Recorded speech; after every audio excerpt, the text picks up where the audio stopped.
I know I reviewed them last week, but I think that they're so cute.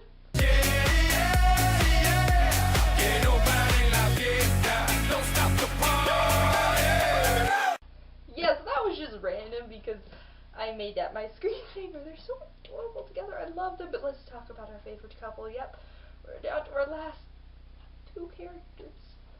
So we're going to talk about Annabeth Chase today. And Margus Chase and the Odds of Asgard. Well, we'll get to that in a minute. So Annabeth, if you didn't see my predictions video for the Heroes of Olympus, I was really scared that Annabeth and Percy were going to be darker because of going to Tartarus, but they weren't, so yes! Annabeth really, like, Annabeth and Percy, they were just closer. It just made them closer instead of darker. I was really scared that they were going to be darker. I don't want to see dark Percy. Dark Percy scary? Dark Annabeth scary? Don't cross them. Just don't. But Annabeth in the Blood of Olympus is not that way. And really, I was, for the first half of the book, until we got to the fear scene with Piper, I was really kind of sitting there going, they haven't really brought up Tartarus for Percy and Annabeth. I know they don't have point of views, because like I said, they don't exactly need points of views. We already know them. We know them to the point where we could pretty much not even read their dialogue, because we know what's coming. We still read it though, because it's so cute. But Annabeth, we don't really hear much of Tartarus, and I was kind of surprised about that. I'm like, Tartarus, it's Tartarus! Like, you saw what it did to Nico. Then again, Nico was also stuck in a bronze jar for like a week, but still, Tartarus! They're taking it really well! And then the fear thing comes, and then you actually see that she's kind of just hiding it, and she's suppressing it, and she really was terrified about that, and no doubt having nightmares. I guarantee you, if we had a Percy Annabeth chapter, there would be nightmares about Tartarus. There so would be nightmares about Tartarus. But at the beginning, let's start from the beginning, shall we? Beginning, I was really kind of confused, because I'm like, whoa, Annabeth is in a dress. I know that it's weird, because it's like, it's Annabeth Chase. I never, ever pictured her in a dress, and now she's like dressed up as this Greek handmaiden to sneak into the island and everything.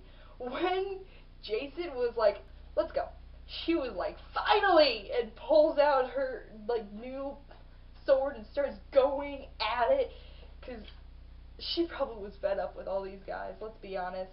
Her fatal flaw is pride. She was so fed up with that island.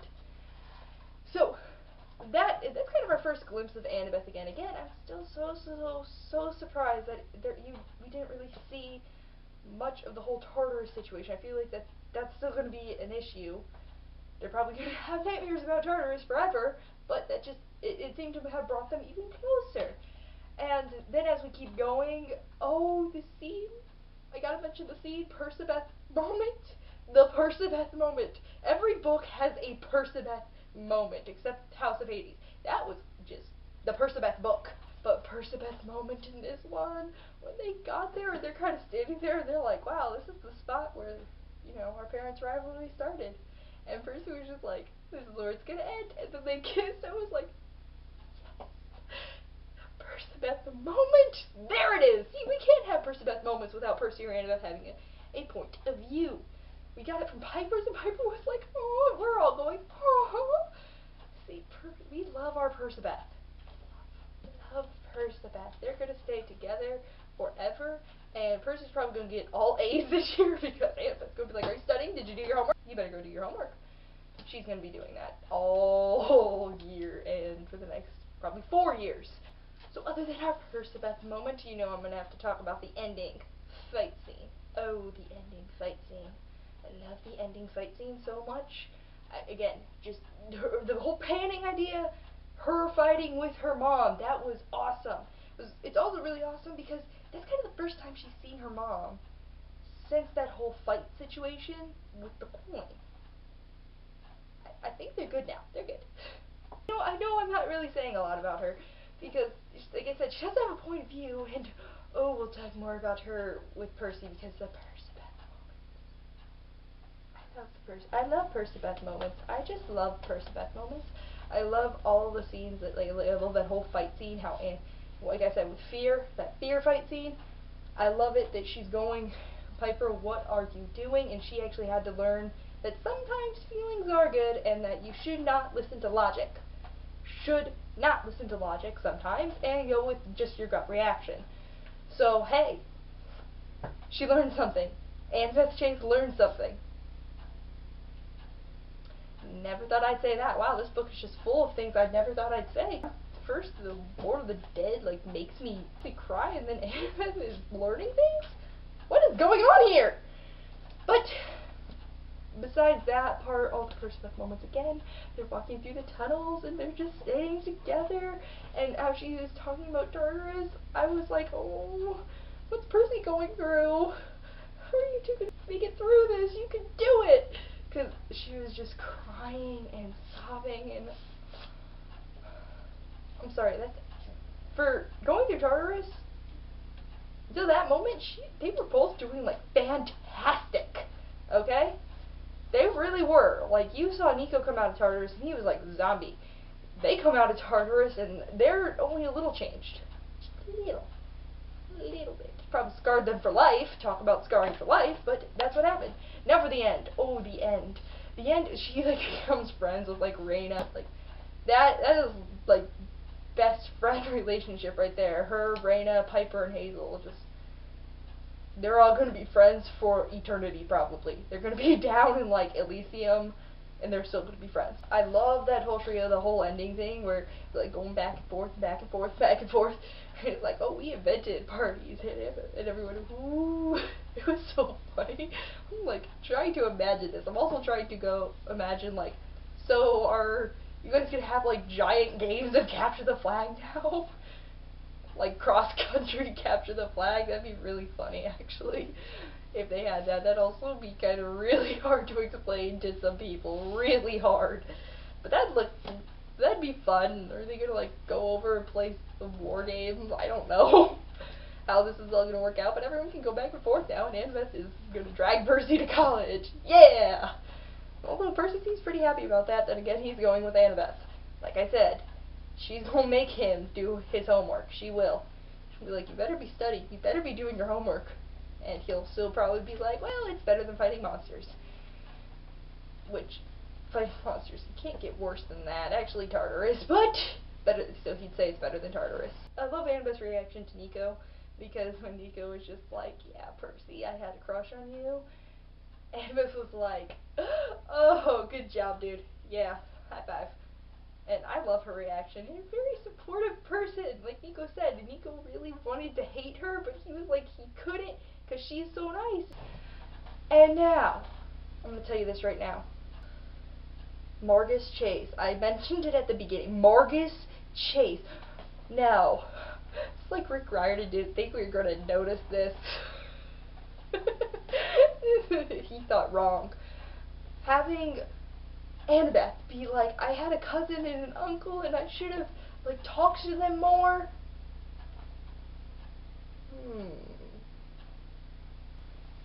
Still, a cousin and an uncle that her father does not really get along with. And then we have a character named Margus Chase, who's Norrin, or at least half Norrin. I wonder. You see, I'm going to make a video about how I think this is all going to go down, but if Annabeth comes up in the Norse series, if he's just like, oh yeah, I have a cousin out that way, I'm going to be like, Rick Riordan, are you trying to drive us insane with this? Because making it all seem like all these myths are pretty much in the same universe. Back to Annabeth, though. Annabeth, loved her in this book. I loved every character in this book, except Octavian. Ugh. That's all you can say for him. And now for my favorite Annabeth Chase moment. You know I was going to say this part. You knew. Jason saw Annabeth fighting Enceladus. I'm going to guess that's how you say his name. At her side stood a woman with long dark hair and golden armor over white robes. The goddess thrust the spear at the giant, then banished her shield with a fearsome bronze version of Medusa. Together, Athena and Annabeth drove Enceladus back into the nearest wall and scuffling with which collapsed on top of him. I seriously do love I love every single one of those parts where it's like, there's Percy, and there's Annabeth, and there's Leo. I really just love that whole, like, 2 pages where all that happens. Yeah, this is where it's going down, because you have 2 climaxes going on, and it's, ugh! Now, for the Riordan tweet of the day. Somebody said, in the spirit of the Chase family, please tell me there's some kind of plan to combine all these crossovers into one mini book, like the Demigod Diary. And Riordan said, eventually, yes. So, yes, we're gonna get a mini book. Not a mini story, a mini book. And speaking of mini stories, for those of you keeping up with the crown of Ptolemy, these guys have really weird names. But that will be coming on March 31st. Yep, only 2 months away. 2 months. 2 more months, and then March 31st, and we get that mini-series, and it's going to be amazing! It will be, because it's going to be Percy, and Annabeth, and Sadie, and Carter, and we probably finally figure out how the timelines are parallel. Because I don't know, I'm very confused, because Carter's talking about seeing a Pegasus in one book, and then Percy's like talking about Cronus in one of the mini stories, and then Annabeth brings up Frank. It's all over the place. All over the place. So, I don't know, but that is the tweet for the day, and he actually did say March 31st, if you can see the screen, right on there.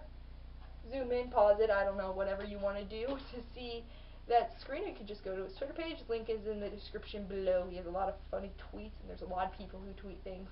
And it's so cool and awesome. So next week, we're down to our last character. It's a sad time, but we will be talking about Perseus Jackson. Can't believe we're going to talk about Percy for the last time. Maybe I should do reviews for the mini story. Maybe I'll do that. Well, thanks for watching. Bye!